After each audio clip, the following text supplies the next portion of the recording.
All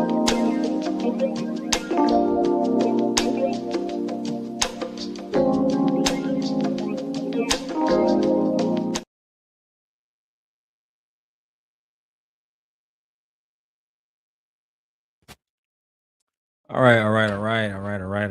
What's up, y'all? Welcome back to another episode of the Darrel Long channel, hosted by your boy Darrel Long.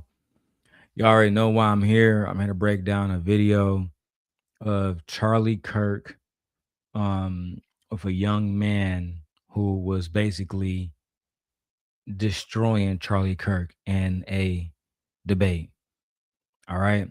Let me get my background music ready because I was going to do this in a pre-recording. I had no intentions at all on going live because it's Juneteenth and I'm about to be outside working. You understand me? Getting money and focus on taking care of my family. But I didn't want to be lazy, and I wanted to really get this video done, right? So let's focus on Charlie Kirk and how Charlie Kirk was wrong, right? Let's sit here and really break down the whole situation, right? So let me go to the video. I gotta make sure I have the video ready. And I got my script ready at all times. I got too many damn tabs open.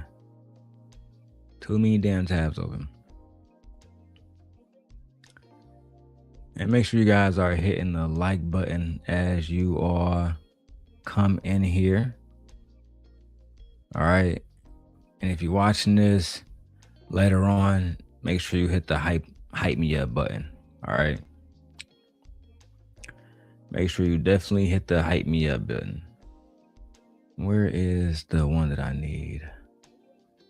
It's here. Let me push this over here. Let me go get the video that I need.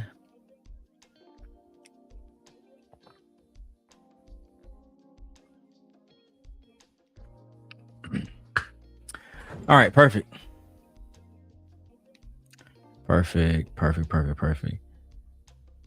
I didn't listen. You guys gotta know, I'm not gonna lie. I don't like editing. I hate editing. So, I've gotten out of the process of editing for a very, very, very long time. And I don't plan on going back to it, but I have to because I gotta get better as a content creator again. So, here we are. Let me put this over here because that don't have to be my full screen. There we go. That's actually what I need right there.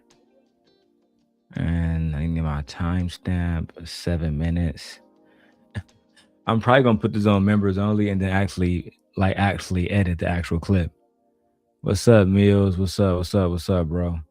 I need timestamp 7:28 to 8:35. All right, 7:26.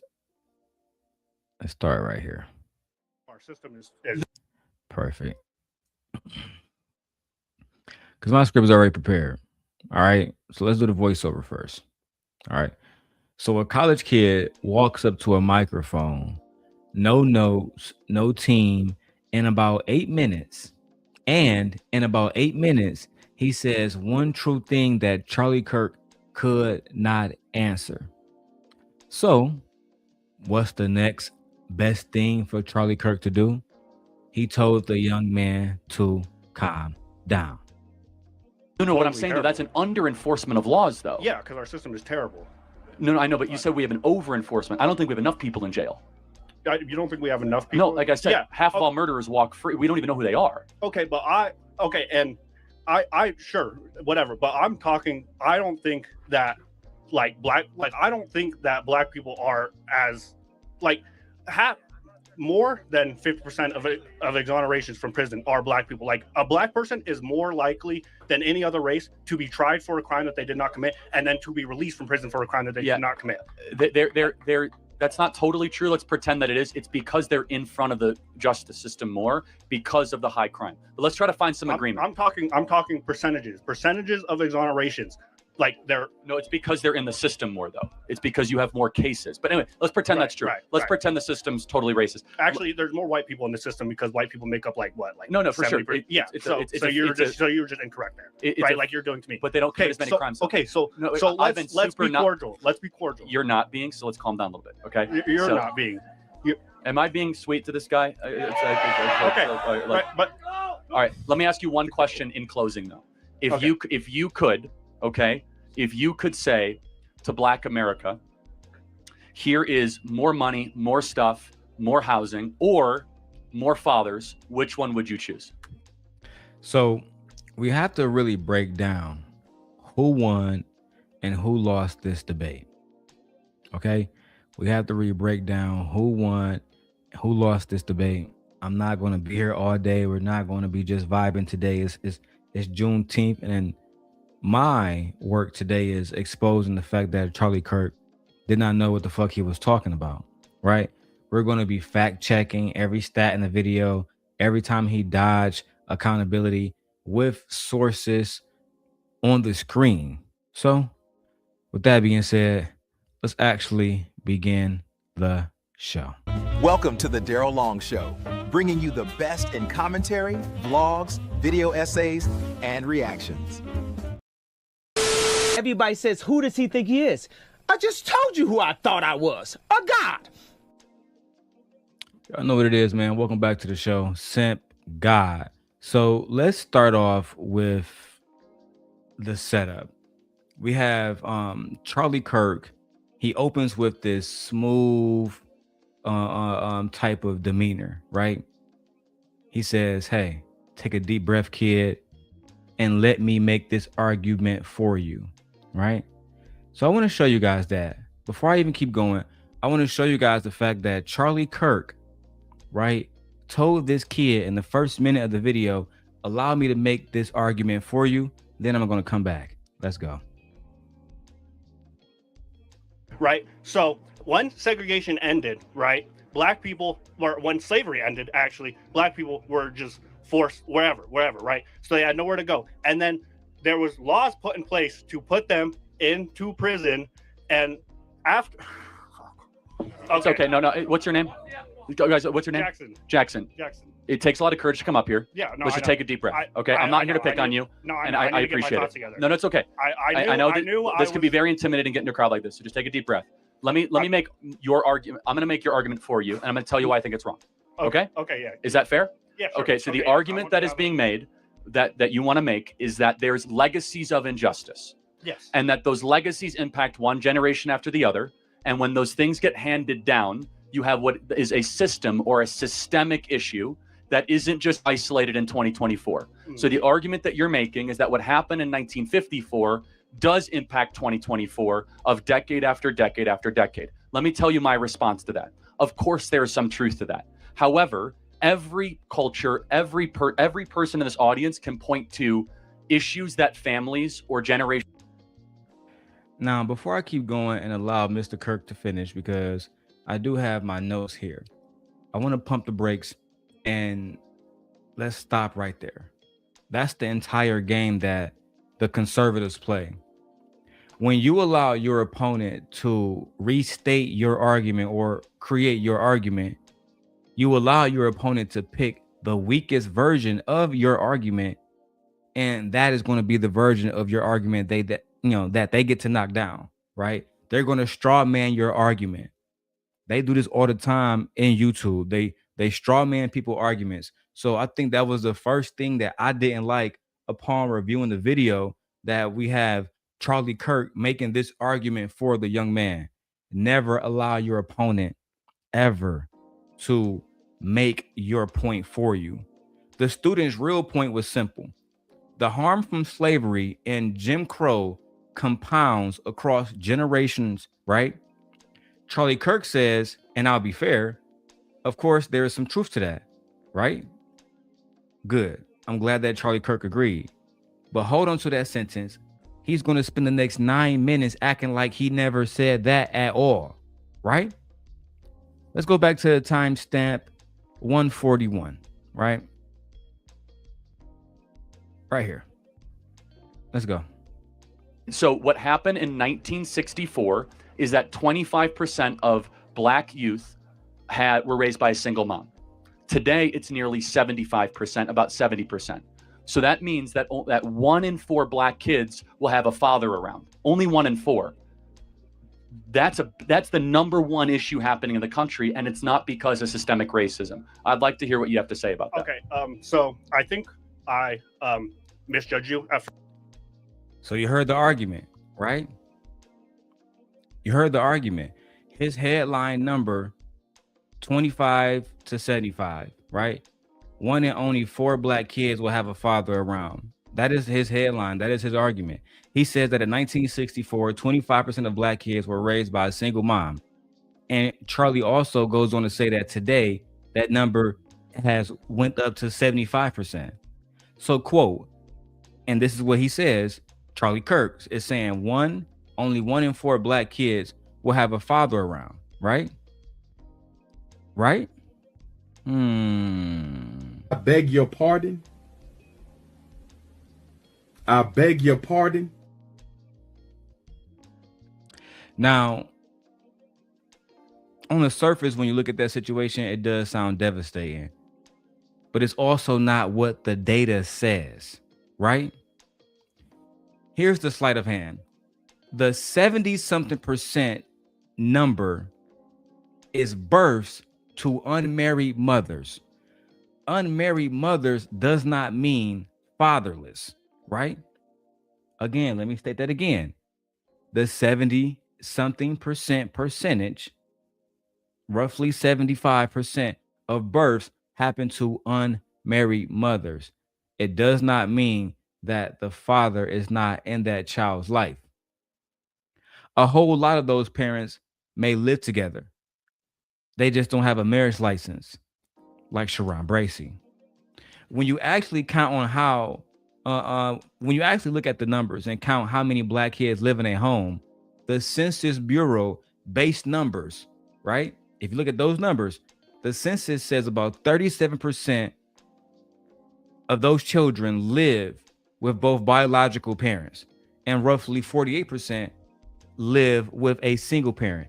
Not 25%, not 1 in every 4 children are living without a father. That is the first lie of the video that Charlie Kirk has put out, okay? And this isn't me nitpicking, right? Fact checkers can flag this exact swap, right? Confusing born to unmarried mothers with raised by single parent homes. And those are 2 completely different situations. Born to an unmarried mother does not mean that you were raised by a single mother in a single parent home. That's where the conflation and the confusion comes from. So the foundation of Charlie Kirk's entire argument is a number that has been quietly inflated, specifically by conservatives and racists. Everything he stacks on top of it is leaning towards that way. It has no foundation. Now, the next part of my segment I want to go into is Charlie Kirk began to talk about why black people couldn't overcome, why they just didn't overcome, right? That's Charlie Kirk's favorite pivot. Every group faced hardship. Why didn't Black America bounce back? Let's go to timestamp 111 and go and get that real quick. That families or generations prior had that were able to overcome. So the question is, why is it that Black America is one of the only populations, that and Native American populations, that have not been able to overcome such evil, horrors, and injustices? Here's my perspective, and I want to hear what you have to say, is that the number one way to keep people out of poverty, lower the crime rate, and have a better society is whether or not you have a mom and a dad around, which we agree that's an ideal. Yeah? Cool. Yeah. So again, when Charlie is saying every group in America have faced hardship, why didn't Black America just bounce back, right? We have to watch the timeline that Charlie is picking, right? Charlie starts the clock at 1964. Why? Because when you start the clock at 1964, it allows him to skip the part that actually explains everything, right?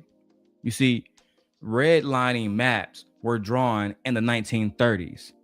The Fair Housing Act, which was the law that made housing discrimination illegal, that was 1968. Mass incarceration didn't peak until the 2000s. The collapse that Charlie Kirk is describing tracks factories closing and the drug war filling prisons full of black men. That's not the culture that we should be talking about. That's a series of racism, policies, police brutality, all these different things line up. And he picked the one starting line that erases all of that. And I think that's the problem with Charlie Kirk. They always start in the 1960s. Why not start when slavery happened? Why not start with the fact that black men and black women were seen as 3/5 of human? Let's get back to the video, because at some point, Charlie is going to blame the men he just said were locked up. Charlie just said those men were locked up, right? Now, let me go to timestamp 5 minutes and 54 seconds, where Charlie says, quote, "These fathers are ending up in prison." And then Kirk says, no, sorry, the student says to Charlie, the dads are going to prison. And Charlie Kirk says, why are they going to prisons? Because black men commit crimes. So now it's about black men committing crimes at a higher level than anybody else, which is not true. There's more white men in jail than any other race of males. But let's go to that timestamp real quick. Right here. Grew up around a lot of white people, so I can't All right, say. okay. Like, Well, so, but it is a fact that it is sure. accepted, Yeah, right? So that's yeah. the problem. The I'm just- problem I'm- is that it's a cultural norm that has then turned into the cycle of poverty. The cycle of poverty can break very quickly if fathers stayed with the women they impregnate. But most of these fathers aren't just leaving. A large majority of these fathers are ending up in prison. Like, Okay, this is good point. Why do you go to prison? because you commit crimes. But Okay, because yeah. the prison system has been targeted against minorities. Again, we're not going to agree here, Right, and that's we're not. okay. Yeah. There's actually under enforcement of the laws when it comes where there's, for example, only half of murders in Chicago get solved. And this is where it gets very interesting, because the student makes a very, very, very, very, very, to be honest, valid point. A lot of fathers are not simply running away from being fathers, especially if you look at, let's say, New York, when they was doing the 3 strikes and you're out. You look at different places where it was extremely police. They were being pushed into prisons, right? That's just a fact. Charlie Kirk in the video, he agrees. He says, good point. But then he immediately says, well, why are they in prison? Because they are committing crimes, which for the most part is true. We can't take that away. But you have to see the contradiction. You can't spend 5 minutes saying black men abandon their children, then admit the system is removing them, and then going back to blaming them for being the reason that they're gone. You have to pick an argument, right? And here's the part that when I'm really watching Charlie and I'm rewatching his content and Kevin Samuels' content, a lot of these guys talk about the father being removed. Some of those fathers were not removed. A lot of people had their father in their lives and they still chose to do things that were just awful. That's just the facts. We can't blame everything in the black community on the father not being in their lives, but somebody like Charlie, who I believed was a racist, I think he is hanging his hat on that because he saw black men as inferiors. So when you get the timestamp 7 minutes and 41 seconds, the student began to talk about exonerations, right? The student that Charlie is speaking with, he begins to talk about how half of the people who are exonerated are black people, which will have to mean that a lot of these individuals who are going to jail are not actually committing these crimes. I'm not sure if y'all knew that, but half of the exonerations come from black people. Let's get into the video. Oh, 7 minutes. Right. Hold on. 7 minutes 41. Here. Okay, but I sure, whatever. But I'm talking. I don't think that I don't think that black people are as more than 50% of exonerations from prison are black people. Like, a black person is more likely than any other race to be tried for a crime that they did not commit, and then to be released from prison for a crime that they did not commit. That's not totally true. Let's pretend that it is. It's because they're in front of the justice system more because of the high crime. But let's try to find some agreement. I'm talking percentages of exonerations. No, it's because they're in the system more, though. It's because you have more cases. But anyway, let's pretend that's not true. You can't have more cases, Charlie, because there's more white men in jail now. So there's not more cases. That's not true. And easily, again, Charlie responds as simply, that's not true, but let's pretend that it is. No, we're not going to pretend. We're going to check, okay? One, Black Americans equals about 13% of the population, but 53% of all exonerations since 1989 have been African Americans, which is 7 times more than any other race.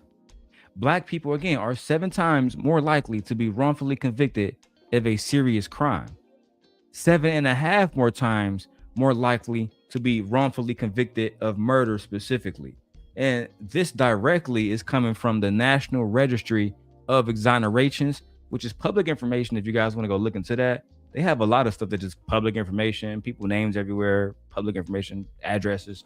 But yeah, if you go to like the National Registry of Exonerations, it'll tell you all about this, right? The student wasn't he wasn't lying. He was telling the truth. It was dead fucking accurate. I'm sorry, I'm trying not to curse in these videos, but he couldn't be more right, bro. Black men, and y'all know I'm the simp guy, and I stick up for women all the time.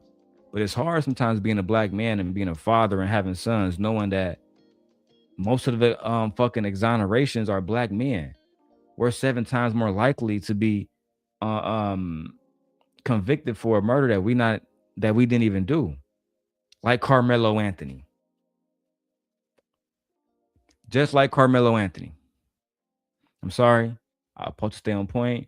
I wasn't supposed to bring him up in this video, but he just been on my mind. And when you get further on in the video, what does Charlie Kirk do when the kid is right and won't back off? He doesn't bring a counter stat. He goes, let's be cordial, calm down a bit. So he's making it seem like the young man is being hostile, and instead of just genuinely having a conversation, let's watch a little bit more of it. Right, let's pretend the system's totally racist. Actually, there's more white people in the system because white people make up like no, for sure. So you were just incorrect there, right? Like you're doing to me. But they don't commit as many crimes. Okay, so let's be cordial. Let's be cordial. You're not being, so let's calm down a little bit, okay? You're not being. Am I being sweet to this guy? But in this clip that I just showed you guys, Charlie Kirk did not check the fact. Charlie Kirk did not check the fact that black people are exonerated more. He threw out some bullshit. And even worse, he tried to police that young man's tone. Let's be cordial, calm down. And that tells you everything that you had to know about these conservative white males. When somebody has the numbers, when you answer the numbers with stats and facts, they don't have an answer for you. They want to police your tone. Right? When you don't, they make it about how loud you're being and how uneducated you are and how low IQ you are. Charlie Kirk lost that exchange, and he tried to change the subject to this young man in college and his attitude and him being cordial.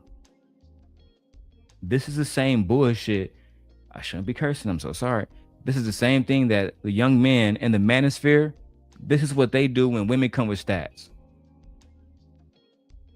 They try to police their tones. They try to police their attitudes. This is nothing more than a tactic to shame someone. And then when you move further on in the video, guys, and I'm gonna put the video in the comments below, and I couldn't show everything because I'll get copyrighted by Charlie Kirk people.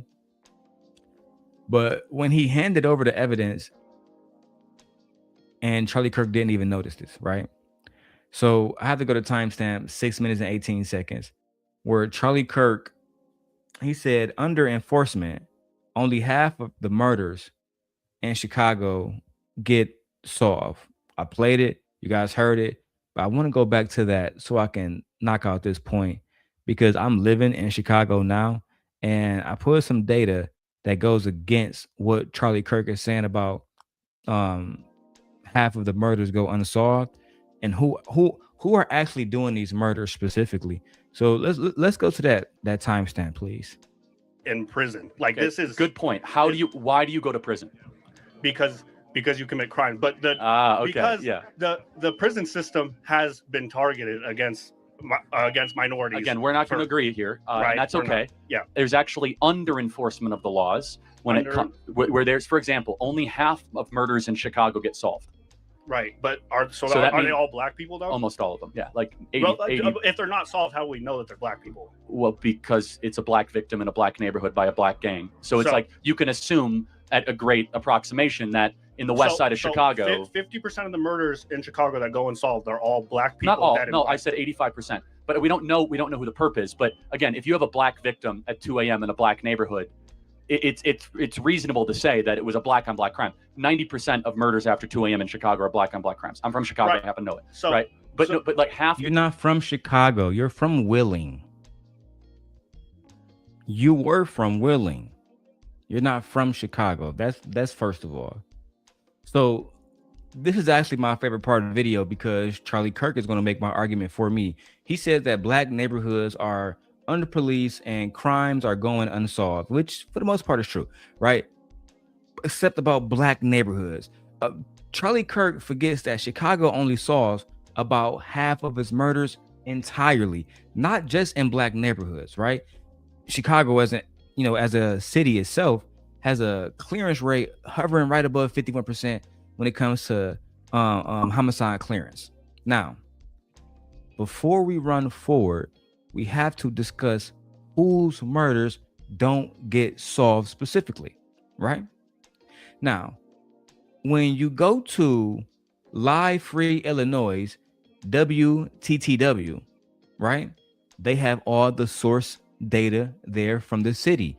And when you run that source data through ChatGPT, it says that in Chicago, in white neighborhoods, right, we have 45, almost 50% of all the crimes, all the murders specifically, are solved. Whereas in the black neighborhood, it's 21%. So what does that really mean to me? What does that really mean to me? That means that the system solves murders in white neighborhoods at more than a double the rate. It was 45 versus 21%. Yeah, double the rate. This is based on y'all data, bro. Rest in peace to Charlie, but it's based on y'all data, bro. So you have black victims who get less than half of the justice. That's not justice. That's not equality. That's not American culture, or is it? That's not American values, or is it? What it actually is a system that is protecting people unequally based on zip codes, based on how much money you make. And the more accurate way, I gotta stop cursing, the more accurate term is socioeconomics. So based on, you have a system that's protecting people unequally based on socioeconomics, zip codes, race, which is the exact structural argument the student has been making this entire time to Charlie Kirk. You see, Charlie Kirk saw this evidence, he picked it up, waved it around, and never realize that he gave it to us. You're right, Charlie. You're right. Chicago does have a 51% clearance rate when it comes to homicides in Chicago. But you never talked about, when you go deeper into those stats, how homicides in the white communities are being solved double compared to the ones in the black neighborhoods. And when we break down why that is, despite, according to Charlie Kirk, the black community being over policed, then we can have a more genuine conversation. Yes, I came prepared. Didn't even want to do this video, but I gotta work. I like working, even though some of this stuff is fucking depressing. So we move on to timestamp 5 minutes and 8 seconds, where Charlie says, quote, I look at current black culture, the athletes, the rap music, white individuals being there, and women getting pregnant. Okay. So let's go to that timestamp right now. 5:08. So you can hear Charlie Kirk talk about rap music and why black women shouldn't be getting married. Pregnant. Excuse my DEI brain. Is that the number one predictor for a kid of any skin color, black, white, Asian, Hispanic, is whether or not dad is around. Right. And I look as an outsider, albeit, at current black culture, right? From the athletes to the rap music to the music, I don't see the nuclear family elevated, nor is it an internal black cultural expectation. Now, I will ask some of the white individuals here in this audience, okay? If you guys got pregnant and all of a sudden you didn't even know who the father was around, how would your parents react? Not great, right? Yes. Unfortunately, in Black America, this is kind of accepted. Would you agree? Damn. Hey guys. Hey white women. If you got pregnant and didn't know who the daddy was, most of your parents wouldn't fuck with that. They wouldn't like that. But you blacks, that's your culture. Wouldn't you agree, student? This is Charlie Kirk's last hoorah, right? He says the nuclear family isn't elevated in the black culture, and his evidence is rappers and athletes. That's what he said. He said, look at black culture, the rappers, the athletes. Then he turns to the white kids in the room and asks, how would their parents react to them having a pregnancy without knowing the baby daddy? You have to catch that. He compares a media cartoon of Black America. You know what?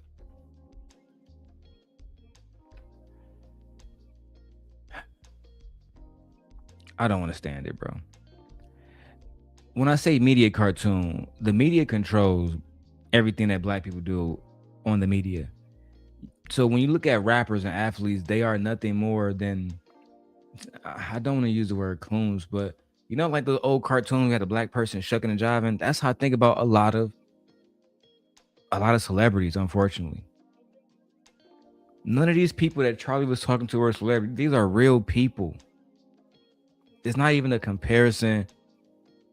In my opinion, this was a very, very, very, very, very stupid thing to say, because that's like me judging white people off music and rap.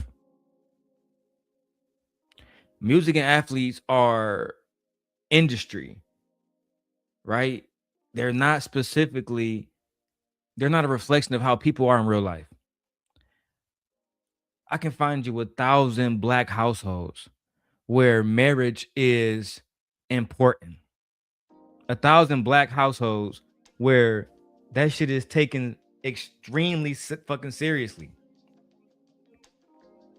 Where I can find 1,000 black holes where music isn't the number one thing that they think about and talk about every single day. And rappers or LeBron James. Charlie Kirk is a racist, right? Charlie Kirk is a racist. I want you guys to let me know, did this kid lose the argument? On the tape, Charlie was trying to be calm, but the racism just was flowing through. The headline stat was inflated. His timeline was rigged. The 1964 part was rigged. He blamed the men in the beginning, but then he said the system removed the men for committing crimes. I just don't understand. Throughout this entire argument, Charlie Kirk did not present one fact. Not one. Not one. Y'all let me know, man. Do y'all want to see more Charlie Kirk single mother arguments broke down? Because I've had enough. I've made up my mind that I'm going to go after all of their heroes, starting with Charlie Kirk. He's at the top of the list now. So, Trader Truth Teller, all y'all can breathe for a minute. I'm putting Charlie Kirk at the top of the list. His legacy must be destroyed. And I'm going to be the one to do it. Let me know if y'all like this kind of breakdown, because I'm about to wrap up. If you want facts first, where I double check the facts, no bullshit, no music, just going straight into the comments, going straight into the content, and really breaking down what these races are saying about our people, then let me know in the comments below. Right? I'm not interested. And listen, if you want to send money, send money. But what I'm more interested in is conversations. And let me put it out here. I'm going to put this out at the end of every video. I'm looking for people who want to grow on YouTube. I'm looking for people who want to make it on YouTube. Okay? And let me tell you what that means.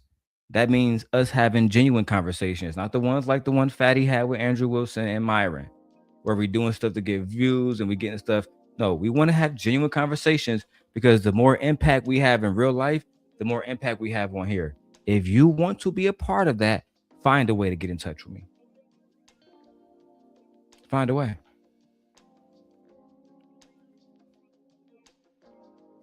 From there, we can continue to have more conversations. And don't let nobody send you to me for them. Try to think you about to set me up. That would be unwise. I have been your host, Darrel Long. I will see you guys on the next one. Welcome to the Darrel Long Show, bringing you the best in commentary, vlogs, video essays, and reactions.